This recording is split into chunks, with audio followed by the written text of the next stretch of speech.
We're back, number 28, and we're still on the train of the preseason underclass. We'll review the 2026 underclass event that'll take place on the 18th in St. Michael. But let's get right into this. Let's not waste any time. Let's go for it. Who wants to start? We'll talk about a bat and an arm. I'll leave the floor open.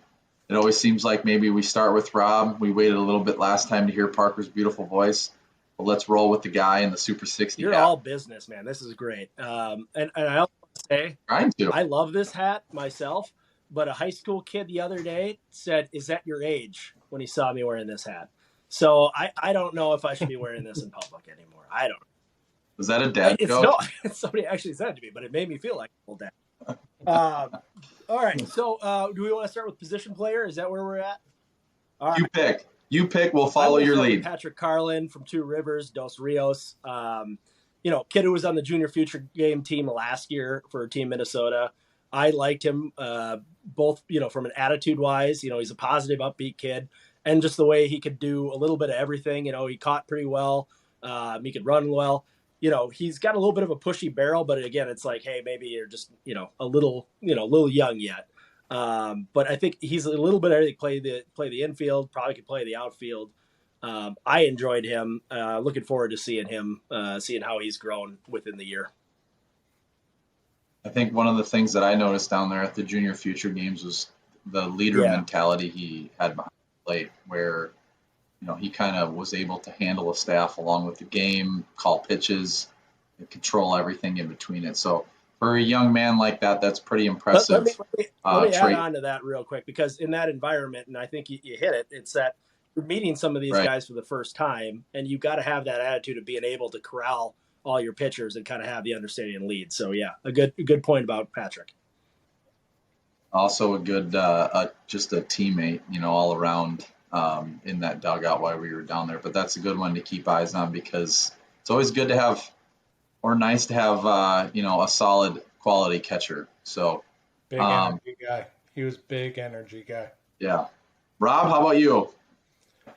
Oh, Noah Asama, I think, has a chance to do really well at this event. Another junior future games guy. Super athletic kid. I believe. Didn't his older brother just commit to the furry little rodents the other day for basketball? Yeah. The Gophers. They're both on the we'll probably see them in the state tournament here for basketball. Knock on wood that I didn't just jinx them, but you got two brothers playing together and on a quality Cherry basketball team. Yeah, Noah's really athletic.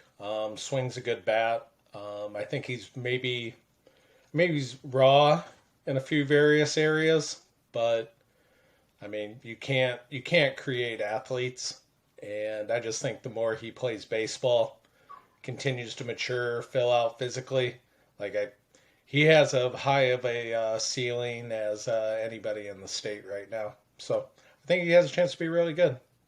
The athleticism sure plays in with the body type and the way it moves and stuff like that. Like you said, it'll be interesting when he's that type of guy that hops into college and see where he gets when he's doing it 12 months out of the year. So another up north guy that we touched on with the 25s, but that Duluth area up there seems like it's really booming with talent. So I'm gonna hop into mine. Mine's a left-handed stick. Keaton Coe out of Andover, plays for the Blizzard.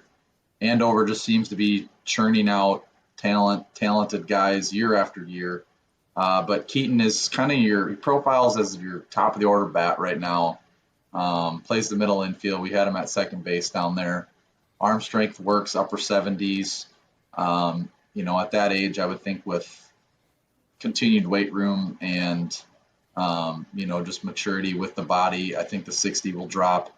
But really showed, in the box mentality, to me was one of those things where when he was ahead in the count, he knew when to pick his spots on how to take a really good swing at a fastball and knowing the situation, stuff like that. So the IQ is something that I noticed from Keaton.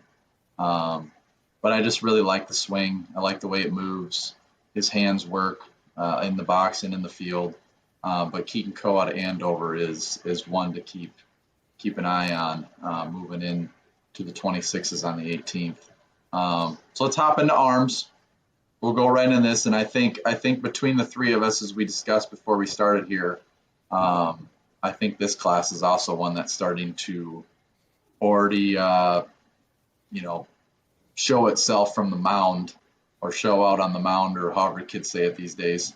But let's go back to you, Parker. Who is your arm that you are looking forward to you're seeing? right. The 2026s, especially the Junior Future Games team, had multiple arms you could choose from and say, hey, these guys are going to looking good. I'm going to go with Nick Kinsey, Stillwater's Nick Kinsey. Again, tall drink of water. I think he's 6'3", 6'4", somewhere around. Like, he's a tall kid, big body, going to fill out a bit. I think he was low eights during the Junior Future game, but like quarterback, athlete, he's already getting looks as a quarterback. Good arm. As he progresses, like, he's set up to be one of the better athletes in that class, and it's going to be exciting to see where he's at now on the mound. He's actually a guy that swung it better too than you kind of anticipation. A lot of these guys you hear about the arm, you hear about the arm, you hear about the arm, and then they get in the box, you're like, oh, he can swing it a little bit too. And like you said, for the size, get on the mound, but just even in the box, he uses that profile to his advantage when he swings the stick. And the other aspect of his game that seemed, one of those things you need sometimes in this game is just the confidence. And he was a little bit cocky and a little bit confident. And I think, you need that swagger. And as you grow and as the game gets more challenging, if you can keep that going, that could pay off for you too. What do you know? Another arm coming out of Stillwater. So one to keep eyes on, and Nick Kinsey. Rob, we'll go to you. What do you think, or what do you have up your sleeve for the 26s? A guy who's been making some good jumps over the winter. I'm kind of excited about seeing Ford Stone again. Seeing him last summer was kind of the first time I had been around him down in Georgia. I think, he has a ton of ability. He has a lot of talent. He's doing really well in those aspects, but I think the separator for him is, like, he's just like the ultimate competitor. Like, he is out there looking to tear people's heads off, laser focused, has one goal in mind, and that's to dominate. He is like, he's fringe psycho. He is just flat out ready to get after it. I love the intensity. He holds himself to a really high standard. He's just different than a lot of kids. He's just different. I think he has a chance to be pretty good. Another guy who swings it, pretty well too. First baseman, like that long, lanky. I'll let you allude to whether you would categorize him as your baby giraffe. But I think the body is starting to fill out too, and kind of like we've already talked about with Kinsey, Noah, and some of these other guys, is he's a dual sport guy too, and a high end alpine ski kid that qualifies and is in nationals and across the country and stuff like that. So we don't alpine ski in Iowa because we never have any snow. Or hills. Yeah. Is it snow or hills? I would say hills. Would they be considered moguls? I guess. You would know better than us. I mean, depends on what route you're going. The cow pile is big enough. But I do think some common ground as we're talking about this is, especially with these younger guys, is athletes and attitude. Like, you're identifying like the better athletes, but then the better athletes also have attitude. And sometimes when you say that, you're just thinking negative, bad attitude. Right. I don't think that's the case. It's kind of if you want to be the man, you got to beat the man. You got to have a little bit of that swagger, that confidence, that just higher level competitiveness. And I think a lot of these kids kind of exhibit those traits. And Parker with Twins Daily and kind of being more involved from the professional side of things and Major League Baseball, like high percentage of guys in the big leagues have really high levels of those attributes. Like they're alpha males. They're the last 1% playing baseball in the world. So it's interesting when you can see and identify some of these traits in high school guys, because that really does it becomes the differentiating factor with a lot of these guys and how they move up the ladder and their level of success. I'll finish it off here with my guy. Another junior futures guy that went down there through really well is Ryan Christensen out of Apple Valley. 6'3", 175 pounds. I mean, that frame is already, the minute he steps on the mound before he even throws a pitch, it's one of those things you perk up about and start talking about. And then without even pulling out your gun or TrackMan or whatever to start gauging where he's at, just watching the arm move alone is one, again, to just start getting more excited about. And then, the velo's low 80s. And now we've seen, just like any of these other guys that we've discussed, you're seeing a lot of social media posts where he's up to mid 80s. He's been up to 86, hovering around more 84, 85. But you could see the work ethic and the time that he's putting in this offseason into his game or into his craft on the mound, and really watching him flourish. And excited to see, again, where the body's at, if the arm is still working the way it is, and then to put it all together, that third thing, the velo and the stuff and how it moves and spins and the direction and all that. I think Ryan Christensen is one to keep eyes on, tabs on, just like these other three arms. But I know that when I said I was going to talk about Ryan, Parker got a little upset because that's one of his guys that he likes. Is there anything that I missed that you like to see from Ryan or that catches your eye about him? Just his movements, athletic down the mound, whippy arm. Like, there's just a lot about that you could see it being a projectable thing. And again, the frame's there, and if he just adds a little bit of man muscle to it, he's going to be a dude for a little bit. And I think when you talk about all these guys that we got to spend time with down in Atlanta for the Junior Future Games, again, another kid who was a good dude. Fiery competitor too, both, as a pitcher and in the field. So, I don't know. It's again, hard to pick which one of these guys you're like, no, versus right. Lot to like. I think there's a lot to really love about the class, even some guys that weren't down at the Junior Future Games that you're seeing a lot of development and growth from. So it's not just these six. There's plenty more. We'll have over 80 guys in attendance at this one. So it's really, really exciting. They put themselves on the map the last 2 years. Down at that Junior Futures, started saying, hey, Minnesota has some players. And I think it's somewhere where coaches need to check out what's going on up here, because a lot of them are really developing.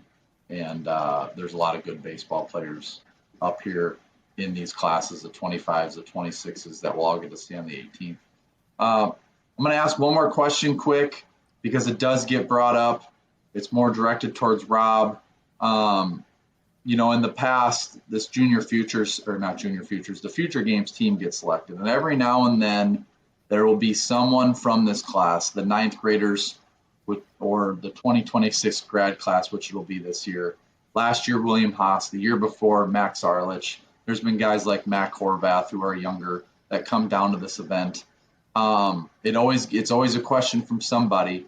I shouldn't say what does it take, but how does that go about to where you bring a younger guy down to compete on that team? I mean, there's a lot of different factors. One, it could be just the level of talent at certain positions. Maybe the catching could be down in the sophomore class this year, or the outfielders, or whatever it may be.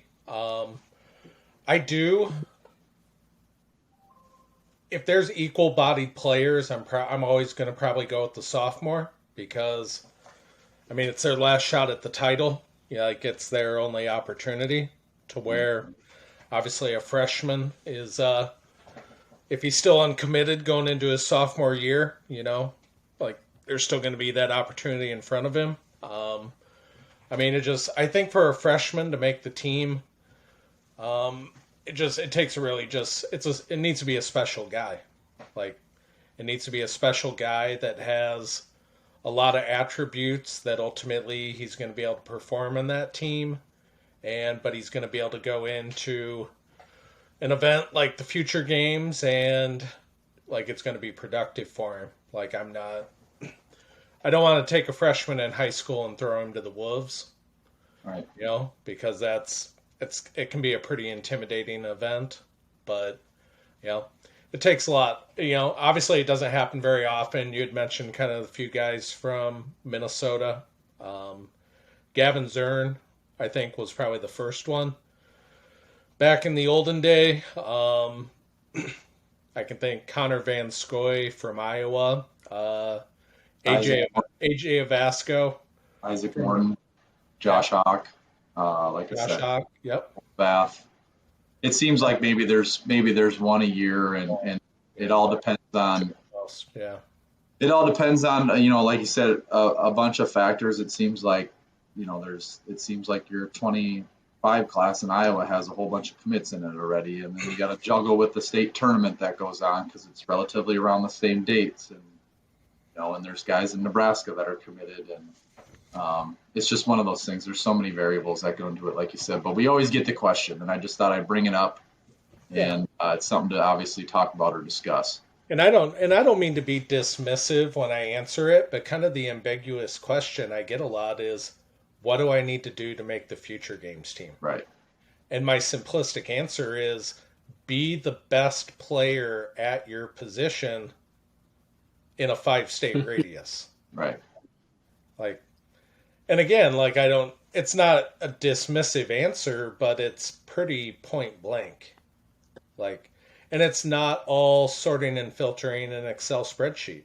Like, but you have to have tools. You have to be projectable. You have to play at a really high level. You have to be what would be attractive and sexy to Division I schools to want to recruit you. Like, those are kind of the point blank boxes that need to be checked. But yeah, it gets really hard answering that ambiguous question when really it's very, like I said, it's very point blank. Like, be really freaking good. Right. Be really freaking good, and you probably have a chance to be considered or be a finalist to get a chance to be on that team. Again, it's a question that always comes up, and it's worth talking about and letting people know and understand the process of it takes of one selecting that team, but even how difficult it is to be able to do it a whole year younger, because a lot of them do have that opportunity or to be looked at the following year as well. So there we have it. We did the 24s, 25s, 26s. The event's coming up.